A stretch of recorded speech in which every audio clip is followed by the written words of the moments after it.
The Falklands War had reached its decisive phase when British forces prepared to assault Argentine positions at Goose Green, a settlement that held strategic significance far beyond its modest population of 37 residents and their sheep farming operations. The battle for this windswept cluster of buildings and airstrip would determine whether the British task force could maintain momentum toward the ultimate objective of Stanley, or face the prospect of a prolonged campaign that political pressures in London could not sustain. General Leopoldo Galtieri's military junta had calculated that seizing the Falklands would unite Argentina behind nationalist fervor while presenting Britain with a fait accompli too distant and costly to reverse. The invasion on April 2nd had achieved tactical surprise, but the British response exceeded all Argentine expectations.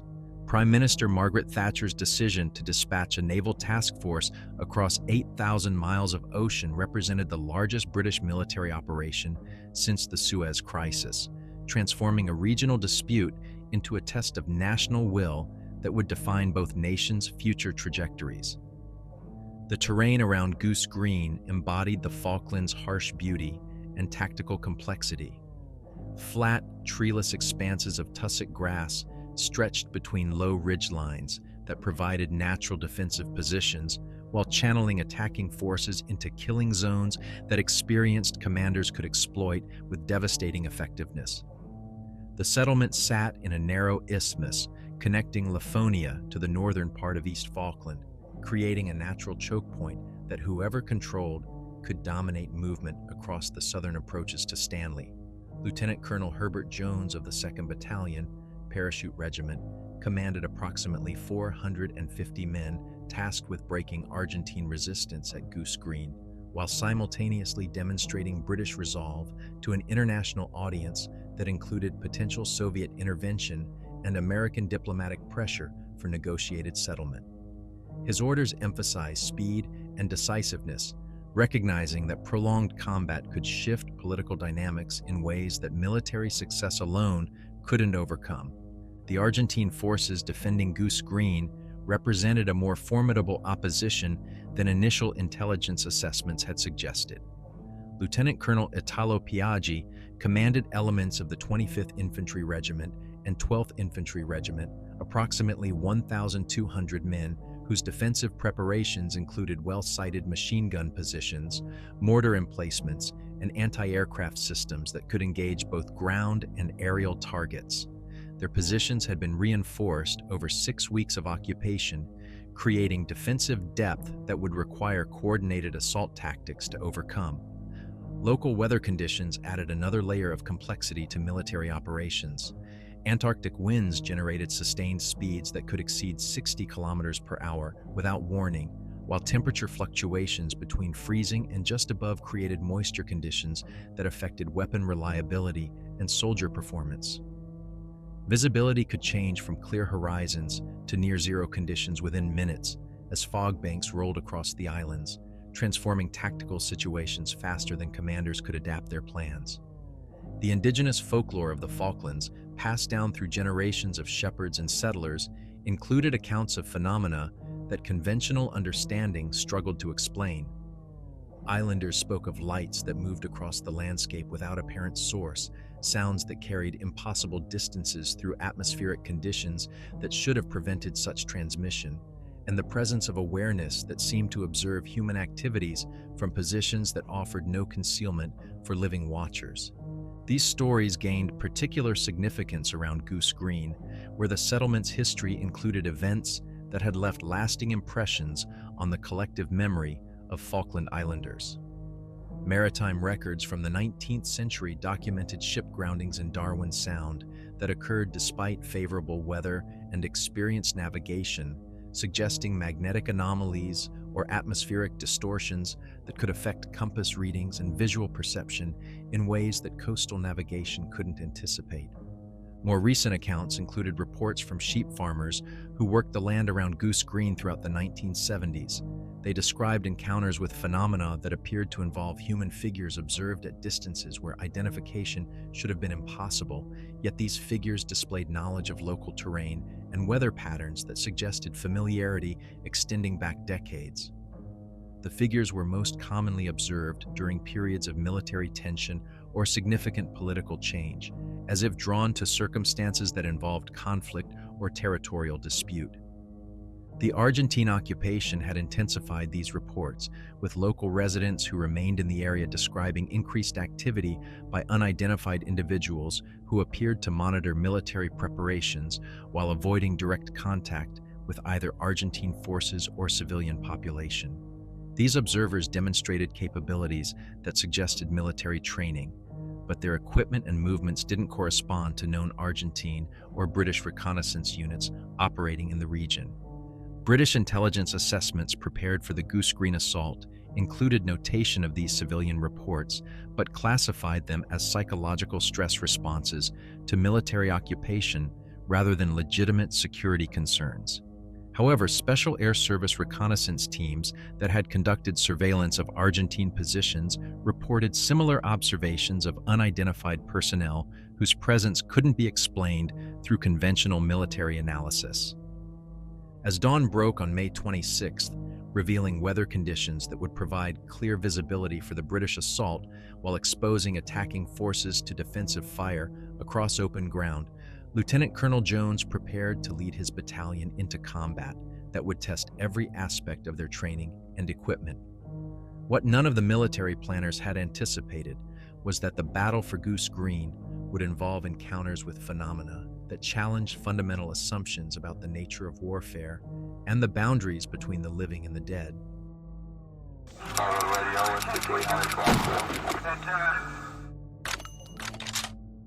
The British assault on Goose Green commenced at 0635 hours, with A Company, 2nd Battalion Parachute Regiment, advancing across terrain that offered minimal concealment, while Argentine defensive positions maintained commanding fields of fire from elevated ground that dominated the approaches to the settlement.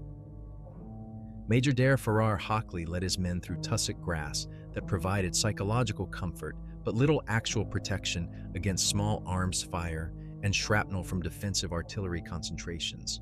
Lieutenant Colonel Jones had positioned his battalion headquarters approximately 1,200 meters north of the settlement, where radio communications could maintain contact with supporting elements while remaining sufficiently distant from direct fire engagement that would compromise command and control functions. His tactical plan relied on coordinated movement by multiple companies that would overwhelm Argentine positions through simultaneous pressure from different directions, preventing defenders from concentrating their fire against any single axis of advance. The weapons available to 2nd Para included standard infantry equipment that reflected British military doctrine adapted for rapid deployment operations across extended distances. Each rifle section carried 7.62 mm L1A1 self-loading rifles with ammunition loads sufficient for sustained combat, while support weapons included L7A, 2 general-purpose machine guns, positioned to provide covering fire during assault phases. Indirect fire support came from 105 mm light guns of 29 Commando Regiment Royal Artillery, whose positions had been established within range to engage Argentine defensive emplacements. B Company, commanded by Major John Crosland, received orders to advance along the eastern approach route that would bring them into contact with Argentine positions defending the settlement's perimeter. Their movement required crossing approximately 800 meters of open ground, where defensive observation could track their progress and coordinate responsive fires that could cause severe casualties before British forces reached assault positions. C Company, under Major Roger Jenner, was tasked with securing Darwin Hill, a dominating terrain feature that provided observation and fields of fire across the entire Goose Green area. Success in capturing this position would allow British forces to direct supporting fires against Argentine defensive positions while denying enemy observers the ability to coordinate their own artillery and mortar responses against attacking British elements. The support company's contribution included Milan anti-tank weapons systems and sustained fire machine guns that could engage Argentine positions at ranges where accurate rifle fire became ineffective. These weapons provided the firepower necessary to suppress defensive positions during the critical moments when assault troops would be most vulnerable while crossing the final approaches to enemy-held ground.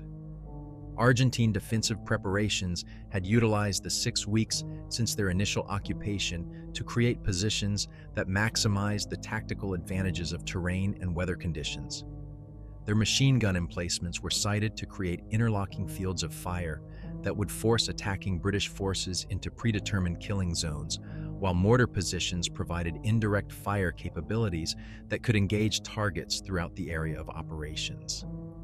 The 35mm Oerlikon anti-aircraft guns positioned near the airstrip presented a dual threat that could engage both aerial targets and ground forces with high-velocity ammunition that was particularly effective against personnel in open terrain. These weapons represented technology that exceeded standard infantry capabilities while remaining mobile enough to be repositioned as tactical situations developed.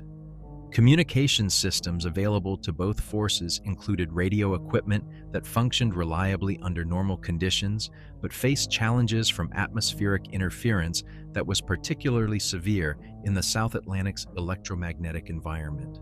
Solar flare activity and ionospheric disturbances could disrupt long-range communications at critical moments, forcing commanders to rely on visual signals and direct voice communication that limited coordination capabilities. The civilian population remaining in Goose Green presented both humanitarian concerns and potential intelligence complications.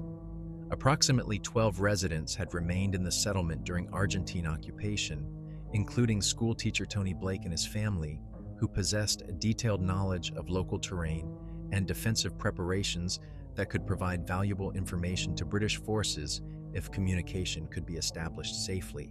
Weather conditions on the morning of May 26th included clear skies, with visibility extending beyond effective small arms range, but winds that averaged 30 kilometers per hour, with gusts that could affect weapons accuracy and make vocal communication difficult across the distances that tactical operations required.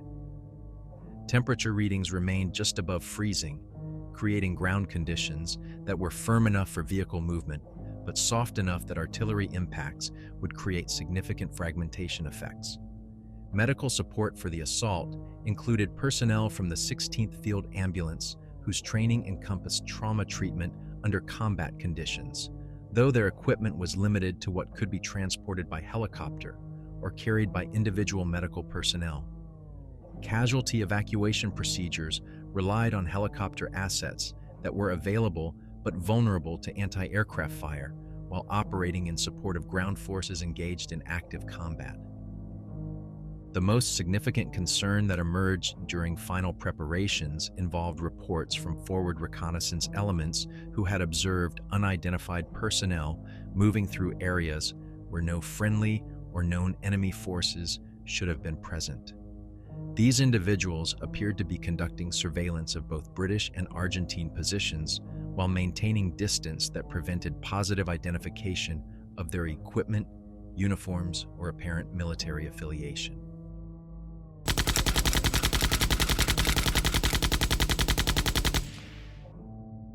At 0847 hours, as a company advanced toward their first objective, Corporal Gary Bingley reported contact with what he initially described as an Argentine forward observation post positioned in terrain that intelligence assessments had identified as unoccupied. However, when his section maneuvered to engage the suspected enemy position, they discovered evidence of recent occupation, but no personnel or equipment that would indicate current military use. The site contained personal items that appeared to date from decades earlier than current operations, including uniform fragments that bore insignia from military units that hadn't existed since the Second World War. More puzzling was the discovery of ammunition that had been arranged in patterns suggesting deliberate placement rather than combat expenditure, with brass casings positioned in geometric configurations that seemed to follow symbolic rather than tactical logic. Major Farrar Hockley's advance encountered similar anomalies as a company moved closer to Argentine defensive positions. His lead scout, Private Simon Clark, observed what appeared to be an individual in military uniform who was monitoring the British advance from a position that offered clear observation of both attacking forces and defending Argentine emplacements. The figure's location suggested tactical knowledge that exceeded what intelligence reports had attributed to Argentine reconnaissance capabilities. When Clark attempted to close distance for positive identification, the observed individual appeared to withdraw through terrain that topographical maps indicated contained no concealment or covered routes that could support undetected movement. The figure's disappearance occurred despite continuous observation by multiple British personnel who maintained visual contact until the moment when the individual simply was no longer present at the location where he had been clearly visible seconds earlier. B Company's movement along the eastern approach route encountered acoustic anomalies that challenged standard battlefield sound discipline. Major Crosland reported hearing what appeared to be radio communications in English that contained tactical information about current British positions and movements, despite the absence of any identified friendly radio traffic that corresponded to the observed transmissions. The voices used military terminology and call signs that were accurate but had never been assigned to any units participating in the Falklands operation. These phantom communications included warnings about Argentine defensive preparations that proved accurate when B Company encountered the predicted obstacles and weapons positions. The unknown radio operators provided information about enemy machine gun locations, mortar fire plans, and defensive obstacles that British intelligence had not identified through conventional reconnaissance methods. The tactical value of this information was undeniable, but its source remained completely unexplained. C Company's assault on Darwin Hill revealed evidence that someone had been conducting detailed surveillance of Argentine positions from locations that offered superior observation but should have been impossible to reach without detection by defensive forces. Major Jenner's men discovered what appeared to be observation posts that contained detailed notes about enemy personnel routines, weapons maintenance schedules, and supply delivery patterns written in English but using military abbreviations and terminology that didn't correspond to current British Army doctrine. The handwriting analysis of these notes, conducted later by intelligence specialists, revealed characteristics that suggested composition by individuals with military training that predated modern British Army standardization. The paper and writing materials appeared to be of recent manufacture, but the content reflected tactical knowledge and observation techniques that were consistent with military doctrine from the 1940s rather than contemporary methods. Argentine defensive fire began at 0923 hours with machine gun engagement of British forces advancing across open ground toward the settlement perimeter.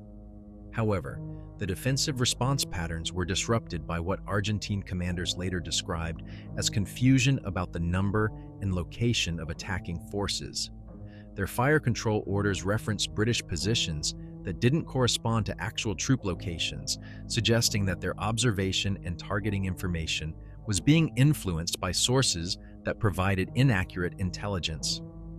More significantly, Argentine forces reported engaging targets that appeared to be advancing British troops, but which subsequently proved to be unoccupied terrain when defensive fires were adjusted and concentrated on the suspected positions. These phantom targets drew defensive attention and ammunition expenditure away from actual British assault forces, providing tactical advantages that British commanders hadn't planned and couldn't explain.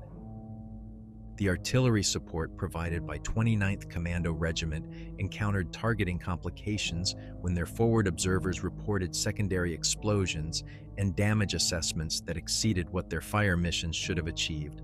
Argentine defensive positions were being neutralized by accurate fires, but the effectiveness suggested additional ordnance or supporting weapons that weren't part of the British fire plan.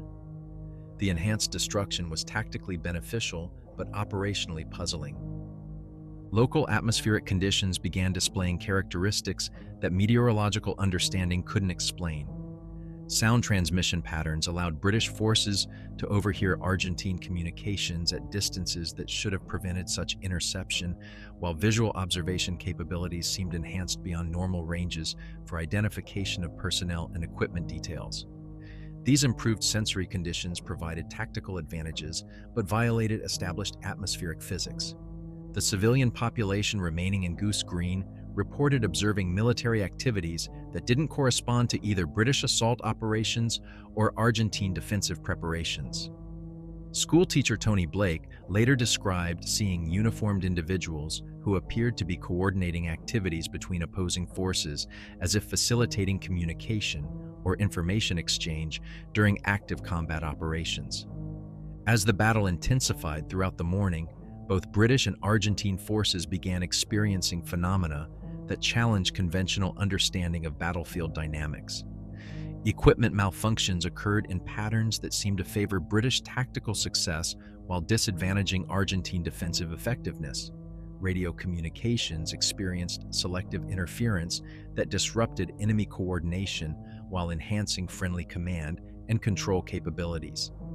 The cumulative effect of these anomalies created tactical conditions that favored British assault operations in ways that exceeded what military planning had projected, but the explanations for these advantages remained beyond the understanding of commanders on either side who were focused on immediate tactical requirements rather than investigating unexplained phenomena that were contributing to their operational success.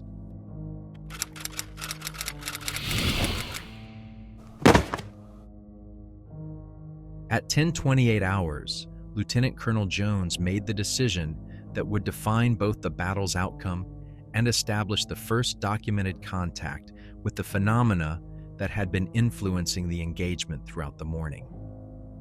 Frustrated by the slow progress of his companies against stubborn Argentine resistance, Jones moved forward from his command position to personally direct the assault on a machine gun position that was preventing a company from advancing toward the settlement.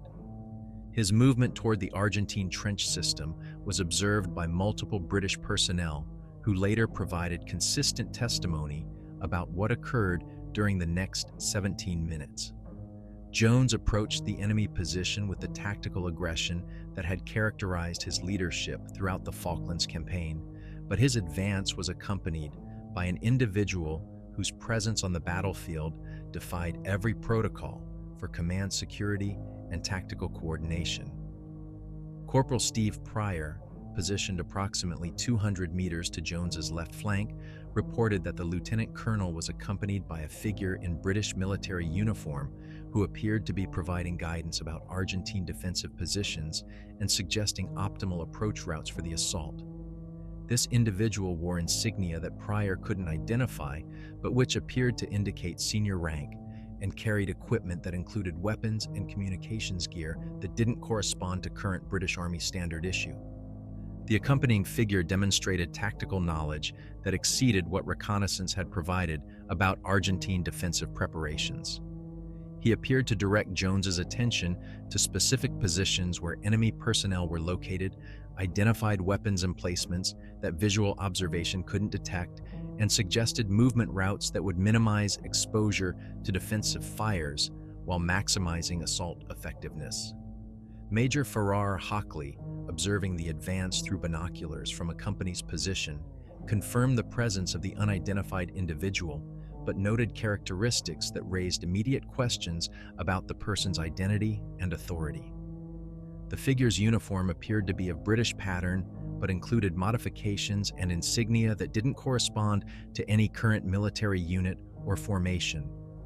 More significantly, the individual's movement and tactical behavior suggested familiarity with the specific terrain and defensive positions that exceeded what any British personnel should have possessed. As Jones approached, within effective range of the Argentine machine gun position, the accompanying figure appeared to coordinate with other individuals who had not been previously observed, but who suddenly became visible in positions that offered tactical advantages for supporting the assault. These additional personnel wore uniforms that appeared to be from different time periods and military organizations, but all seemed focused on facilitating Jones's advance against the enemy position. The assault itself proceeded with tactical effectiveness that exceeded normal expectations for a single officer attack against prepared defensive positions. Jones's approach to the Argentine trench was supported by covering fire that appeared to come from multiple directions. Though British forces couldn't identify the sources of this supporting fire or coordinate their own weapons to avoid fratricidal engagement with the unknown supporting elements. Argentine personnel in the defensive position reported confusion about the number of attackers approaching their position and the directions from which supporting fire was being delivered. Their return fire was disrupted by what they described as simultaneous engagements from multiple British assault teams, though subsequent investigation revealed that only Lieutenant Colonel Jones had actually advanced to contact with their position. At 10:45 hours, Lieutenant Colonel Jones was killed by Argentine defensive fire while attempting to destroy the machine gun position that had been preventing his battalion's advance. His death occurred despite the tactical support that had been provided by the unidentified personnel who had accompanied his assault, but witnesses reported that the mysterious figures continued to influence the battle's development even after Jones's fatal wounding. The immediate aftermath of Jones's death included tactical developments that British commanders couldn't explain through conventional military analysis. Argentine resistance began collapsing in sectors where British pressure had been insufficient to force defensive withdrawal, while enemy communications experienced systematic disruption that prevented coordinated defensive responses to British continued advance. Major Chris Keeble, who assumed command of 2nd Para following Jones's death, reported that tactical intelligence about Argentine positions continued to be provided through sources that he couldn't identify or contact through normal command channels.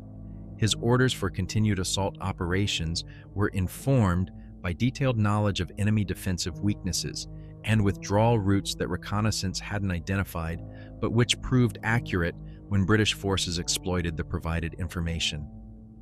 The most significant development occurred when Argentine forces began reporting direct contact with British assault teams in locations where no British personnel were present.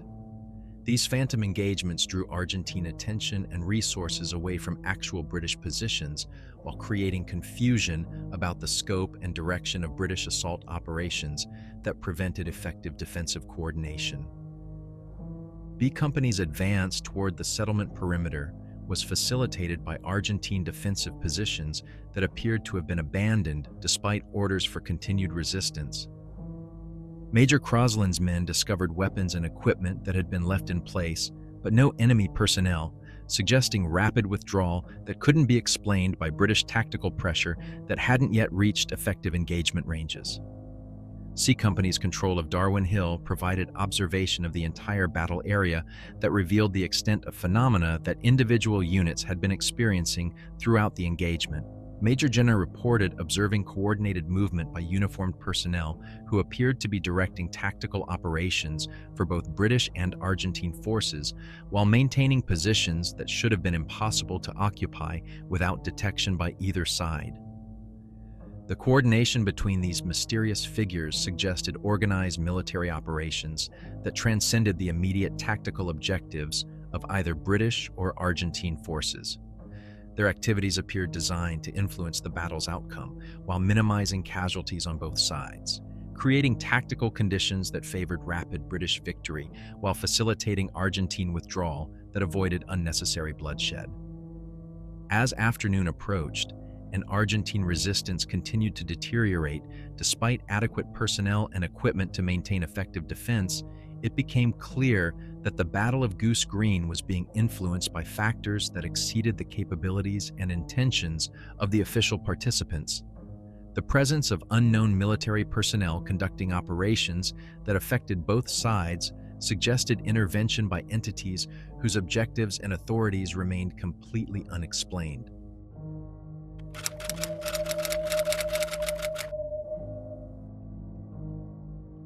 The decisive phase of the Battle of Goose Green commenced at 14:30 hours, when Major Chris Keeble prepared to execute the final assault against Argentine positions in the settlement itself. However, as British forces organized for what they expected to be the most challenging phase of the engagement, the mysterious military personnel who had been influencing the battle throughout the day became directly visible to all participants in numbers that could no longer be dismissed as individual hallucinations or misidentifications. Across the battlefield, British soldiers reported simultaneous observation of uniformed figures who appeared to represent different military units and historical periods, but who were clearly coordinating their activities to support the British assault while facilitating Argentine withdrawal.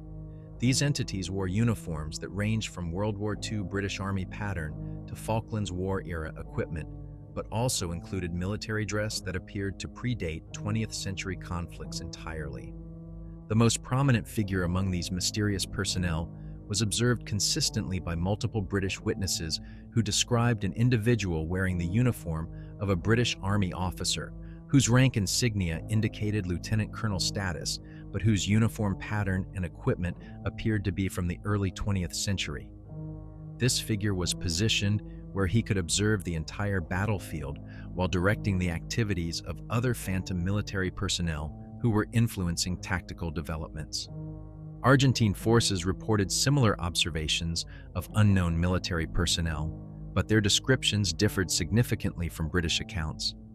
Argentine soldiers described encounters with uniformed individuals who spoke Spanish with accents that suggested British origin, but who provided warnings about British tactical movements and advised defensive withdrawals that would minimize casualties while avoiding unnecessary resistance to inevitable defeat. The coordination between these mysterious figures reached its peak when both British and Argentine forces observed what appeared to be a meeting between phantom officers representing both sides. This conference took place in terrain that was under observation by opposing forces, but which neither side could engage effectively due to range and tactical positioning that seemed to provide protection from direct fire. Corporal Tony Banks of B Company reported the most detailed observation of this phantom meeting through optical equipment that allowed clear identification of personnel and activities at extended range. He described uniformed officers who appeared to be negotiating terms for Argentine surrender while ensuring British tactical success with minimal casualties on either side. The participants in this meeting wore uniforms representing different historical periods and military organizations, but all seemed focused on facilitating rapid conclusion of the battle. The phantom negotiations appeared to produce immediate results when Argentine defensive fire decreased significantly, despite British assault forces not yet having achieved positions where direct pressure could force such tactical changes.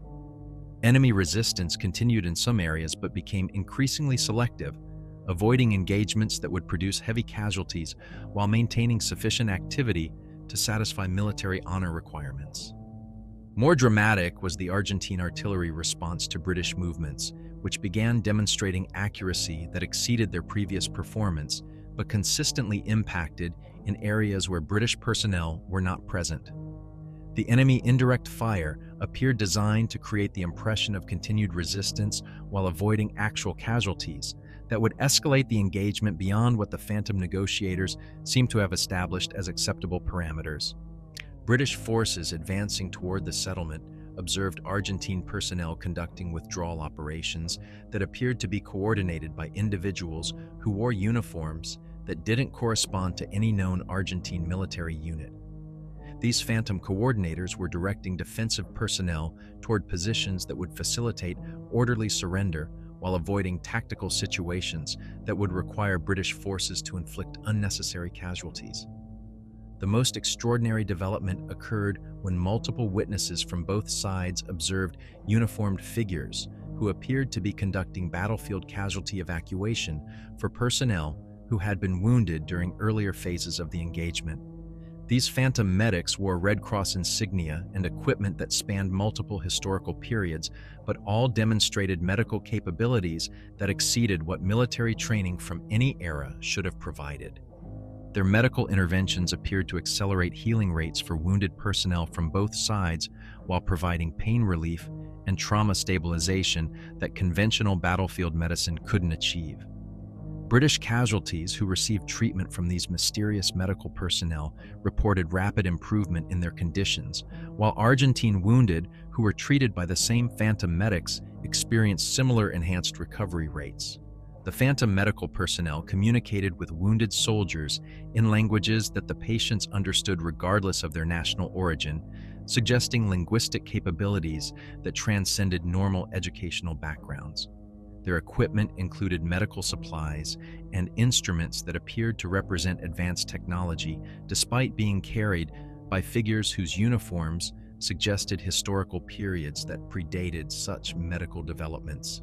As evening approached, the phantom military personnel began coordinating what appeared to be formal surrender ceremonies that involved Argentine officers whose authority to negotiate capitulation hadn't been established through conventional command channels.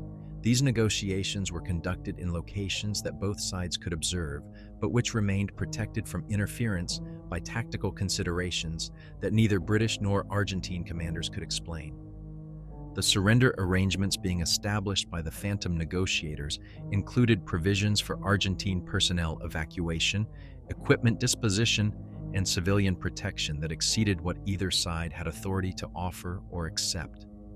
The terms being discussed appeared to reflect knowledge of political and diplomatic considerations that battlefield commanders shouldn't have possessed, suggesting that the mysterious figures operated under authorities that transcended immediate military command structures. Argentine radio communications during this period included references to orders from command authorities that couldn't be identified through conventional military intelligence channels. Argentine personnel reported receiving instructions for surrender procedures from sources that claimed appropriate authority, but which used communication methods and terminology that didn't correspond to established Argentine military protocols. The culmination of phantom intervention occurred when Lieutenant Colonel Italo Piaggi, the Argentine commander, appeared personally to negotiate surrender terms with Major Keeble, despite Argentine communications indicating that no such authorization had been received from higher command. Piaggi's decision to initiate surrender discussions seemed to result from consultation with phantom military advisors, whose counsel had convinced him that continued resistance would serve no strategic purpose while producing casualties that could be avoided through immediate capitulation.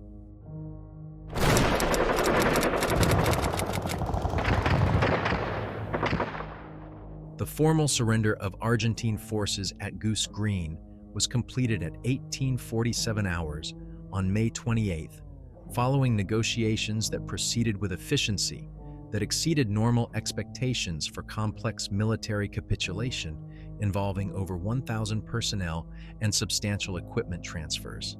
The surrender terms included provisions that both sides later acknowledged they lacked authority to negotiate or accept, yet which proved to be ratified by higher command structures that confirmed arrangements the battlefield commanders hadn't anticipated. Major Keeble's post-battle report included detailed documentation of tactical developments that had contributed to British victory, but deliberately omitted references to the phantom military personnel whose intervention had been observed by multiple witnesses throughout the engagement. His assessment attributed British success to superior training, equipment, and tactical execution, while acknowledging Argentine military professionalism that had made the victory more difficult than initial planning had projected. The casualty statistics from the Battle of Goose Green revealed numbers that were significantly lower than military planners had projected for an engagement of this scope and intensity. British losses totaled 18 killed and 64 wounded, while Argentine casualties numbered 55 killed and 130 wounded from a force that significantly outnumbered the attacking British battalion. These figures represented casualty rates that were unusually favorable for assault operations against prepared defensive positions. Medical personnel treating wounded from both sides reported healing rates and recovery patterns that exceeded normal expectations for battlefield trauma treatment. British casualties evacuated to field medical facilities demonstrated accelerated healing that military doctors attributed to improved medical techniques and superior evacuation procedures, though detailed examination revealed physiological improvements that conventional treatment methods couldn't explain.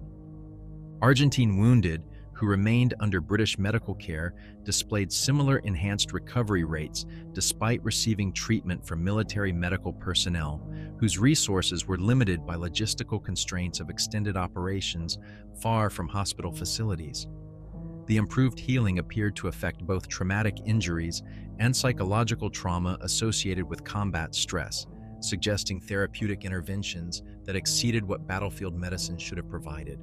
Equipment inventory conducted after the surrender revealed material caches and weapon systems that hadn't been identified through pre-battle intelligence assessment or observed during combat operations.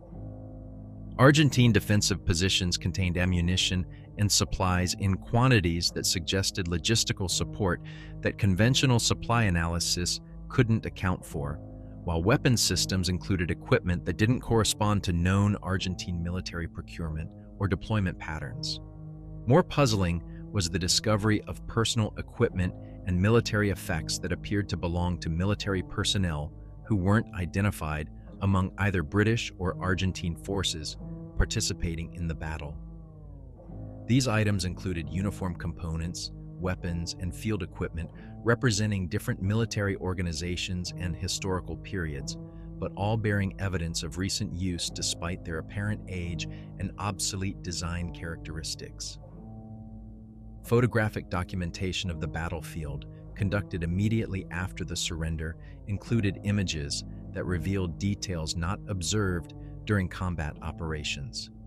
Several photographs contained figures in military uniform who appeared in background positions, but who couldn't be identified as belonging to either British or Argentine forces. These individuals were clearly visible in the images, but had not been observed by the photographers at the time the pictures were taken. Intelligence debriefing of Argentine prisoners provided information about defensive preparations and tactical decisions that included references to military advisors whose presence couldn't be confirmed through Argentine order of battle analysis. Argentine personnel described receiving tactical guidance from individuals who claimed appropriate authority, but whose credentials and command affiliation couldn't be verified through normal military channels. The most significant intelligence revelation involved Argentine radio communications that had been intercepted during the battle, but which contained voice patterns and transmission characteristics that didn't correspond to any identified Argentine personnel. These communications had provided tactical coordination and situational updates that proved accurate, but originated from sources that remained completely unidentified despite extensive signals intelligence analysis. Local civilian population interviews conducted after the battle's conclusion revealed observations that expanded understanding of the phenomena that had influenced the engagement. Residents who had remained in Goose Green throughout the battle described observing military activities that involved personnel from both sides working in coordination despite the active combat operations occurring simultaneously. School teacher Tony Blake provided the most detailed civilian account of phantom military intervention, describing observations of uniformed figures who appeared to be mediating between opposing forces while ensuring civilian protection that exceeded what either military commander had resources to provide.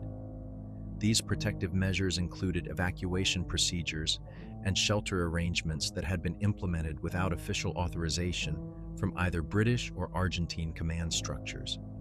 The electromagnetic effects that had enhanced British tactical capabilities during the battle continued to manifest for several days after the surrender, creating atmospheric conditions that improved communications, effectiveness, and observation capabilities beyond normal ranges. These enhanced conditions facilitated rapid reorganization of British forces for continued operations towards Stanley, while simultaneously supporting repatriation procedures for Argentine prisoners that proceeded more efficiently than logistical planning had projected. Psychological evaluation of British personnel who had participated in the battle revealed unanimous reports of confidence and morale levels that exceeded normal expectations following intensive combat operations. Despite the loss of Lieutenant Colonel Jones and other casualties, battalion cohesion and fighting effectiveness remained at levels that suggested minimal impact from combat stress and battlefield trauma that typically affected unit performance after significant engagements.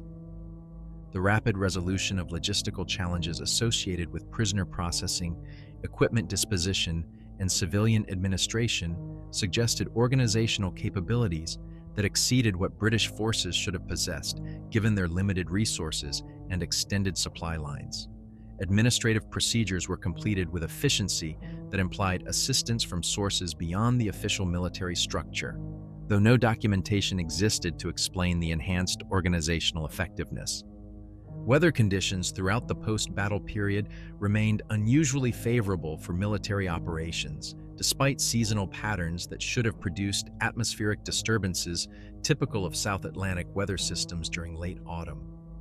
The continued clear skies and moderate winds facilitated helicopter operations and logistical support that contributed to rapid consolidation of British tactical gains while supporting preparations for continued advance toward the ultimate objective of Stanley.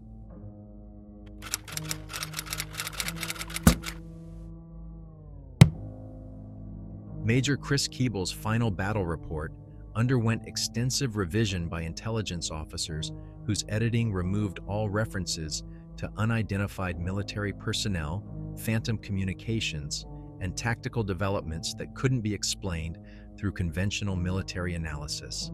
The official account attributed British victory to superior training, effective leadership, and tactical innovation, while acknowledging Argentine resistance that had required British forces to demonstrate courage and professional competence under challenging conditions. The photographic evidence that had captured images of phantom military personnel was subjected to analysis by specialists whose conclusions remained classified, but whose recommendations resulted in the selective release of images that excluded any visual documentation of unexplained phenomena. The original photographs were transferred to archives with access restrictions that required security clearances beyond those available to military historians or academic researchers investigating the Falklands conflict. Personnel who had witnessed phantom military intervention during the battle received reassignment to different units and geographical locations that minimized opportunities for collaborative discussion of their experiences while ensuring that their military careers wouldn't be adversely affected by reporting phenomena that official policy refused to acknowledge. These reassignments were presented as normal post-combat rotation procedures rather than deliberate separation of witnesses to unexplained events. The enhanced healing rates demonstrated by casualties from both sides became the subject of medical research that attributed improved recovery to advances in battlefield trauma treatment and evacuation procedures, rather than acknowledging therapeutic interventions that exceeded conventional medical capabilities. The medical documentation focused on quantifiable treatment outcomes while avoiding investigation of mechanisms that had produced healing rates beyond established medical understanding. Argentine personnel who had described phantom military advisors during their debriefing were repatriated to Argentina, where their accounts were dismissed by military authorities as psychological stress responses to defeat and capture. The Argentine military's official assessment of the Goose engagement attributed their defeat to British tactical superiority and effective use of supporting fires, while acknowledging defensive mistakes that had contributed to rapid collapse of organized resistance. Local civilian accounts of phantom protective measures and coordinated activities between opposing forces were incorporated into Falklands folklore that portrayed the battle as influenced by spiritual forces associated with the island's history of maritime tragedy and territorial dispute. The islanders' traditional stories evolved to include references to guardian spirits who intervened during times of conflict to minimize bloodshed while protecting civilian populations from warfare's destructive effects. These folklore developments connected the Goose Green phenomena to broader patterns of unexplained intervention that Falklands residents had observed during previous periods of tension and conflict. Stories emerged of phantom ships that had guided vessels away from dangerous waters, mysterious lights that had warned of approaching storms, and voices that had provided navigation assistance during emergency situations when conventional aid was unavailable. The electromagnetic effects that had enhanced British tactical capabilities during the battle became the subject of classified research into atmospheric phenomena that could provide military advantages during future operations. The Ministry of Defense established monitoring programs designed to identify conditions that might replicate the enhanced communications and observation capabilities that had contributed to British success at Goose Green. Academic study of the Battle of Goose Green focused on tactical innovations and leadership factors that had enabled British victory while avoiding investigation of phenomena that witnesses had reported but which official documentation refused to acknowledge. Military historians analyzed weapon effectiveness, unit coordination, and strategic implications while maintaining careful distance from aspects of the engagement that challenged conventional understanding of battlefield dynamics. The continuing atmospheric anomalies in the Goose Green area became a subject of scientific interest that attributed unusual electromagnetic conditions to geological factors and magnetic field variations that were consistent with the South Atlantic's unique environmental characteristics. Research proposals that suggested investigation of consciousness-related phenomena were consistently rejected in favor of studies that remained within established scientific frameworks. Veterans of the Goose Green engagement who maintained contact with each other through military associations and reunion activities developed informal networks for discussing experiences that official accounts had omitted or dismissed. These veteran communities preserved memories of phantom military intervention while acknowledging that public discussion of such phenomena would be dismissed as post-combat psychological effects rather than legitimate historical testimony. The broader implications of phantom military intervention during the Falklands War extended beyond individual battle outcomes to suggest that consciousness entities with apparent military training and historical knowledge were actively monitoring human conflicts and intervening when circumstances met criteria that remained unknown to conventional military planning. The possibility that warfare itself attracted attention from intelligences beyond normal human perception raised questions about the nature of armed conflict that military doctrine wasn't prepared to address. The Phantom of Goose Green had demonstrated that the boundaries between life and death, past and present, might be more permeable than conventional understanding suggested, particularly during moments of intense human conflict where courage, sacrifice, and determination transcended normal limitations. In the windswept expanses of East Falkland, where young men had faced death with extraordinary bravery, something had responded to their need with assistance that exceeded what military training and equipment could provide, ensuring that victory was achieved with honor while minimizing the cost that warfare extracted from those who served their nations with distinction in distant places where home seemed impossibly far away.